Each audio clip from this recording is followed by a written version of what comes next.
Hello everyone, once again, welcome to my YouTube channel. If you're new to this channel, I'm called Regina Ampere and I'm a Ugandan living in Uganda.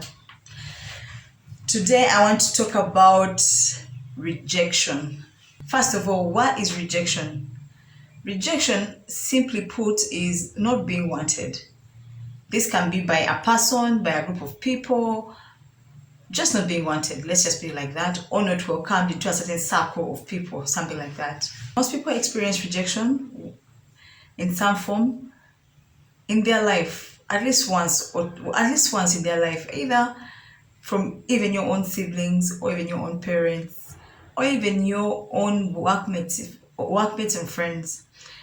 Let's look at a story in the Bible of Joseph. Joseph was hated by his own brothers and rejected at the same time, because rejection goes hand in hand with hatred.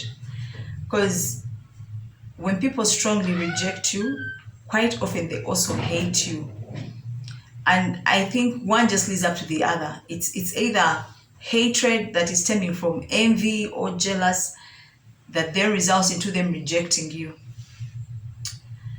And then there are times when people reject you because they don't understand you, and that comes from fear. Because people, when people don't understand something or something looks strange, their immediate response is not to want it. So it stems from fear, like the fear of the unknown, or maybe you're this person who's so courageous, who's so bold, and people fear that. They fear your strength. So because they fear your strength, or they fear your beauty, or they fear your intellect, because they don't have it themselves and they feel intimidated, they will reject you, they'll push you out, because your presence challenges them, it challenges their intellect, it challenges their mindsets. So because they don't want to be able to deal with their inadequacies, they will push you out. I personally, I have experienced rejection on so many levels throughout my childhood, throughout my school life, even as an adult. I would always find myself in scenarios where people just didn't like me, and I would like at some I would always be offended. I would feel bothered. You know, I would feel bothered. I would try to find out what did I do wrong, and in some cases I had done nothing wrong, honestly. Anyways, what I've come to see about life in general is some people just will not like you. Like let us just come to that agreement that there are people who will never like you, and they have made up their mind they won't like you. And that there is nothing, there's so little, there's almost nothing you can do about that apart from praying for them. Because the Bible says, pray for your enemies and bless those who do wrong to you.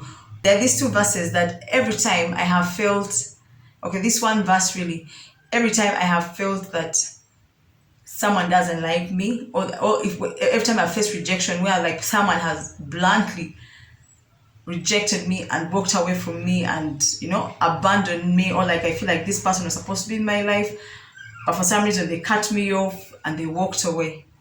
So anyway, there's this verse, it's 1 John 2:19. It says, they went out from us, but they did not belong to us. For if they had belonged to us, they would have remained with us. But their going showed that none of them belonged to us. So for me, every time someone has walked away and I have re-examined the whole situation, and I've felt that, okay, maybe whatever I did wasn't so strong for them to go, and it came down to them making up their mind that they didn't want anything to do with me and they walked away. This is the verse that comforts me, that they walked out of us because they did not belong to us. They are actually living is the revelation they were never for us. And that has helped me to make peace in so many situations. I will never be forcing anyone to stay in my life. I can never force anyone to stay in my life. I cannot even plead with anyone to stay. Once someone has made up their mind that they don't want to be friends with me, this is the verse that I go back to. I if I've done everything to salvage that relationship and they still left, this is the verse that gives me peace, that they never really belong to us. Now, this is another verse, Matthew 10. It says, whosoever shall not receive you, whosoever shall not receive you, nor hear your words, when you depart from that house or city, shake off the dust off your feet. Now, in this text, Jesus was telling his disciples that when you go to someone's home and they don't welcome you, walk away and even clean the dust off your feet.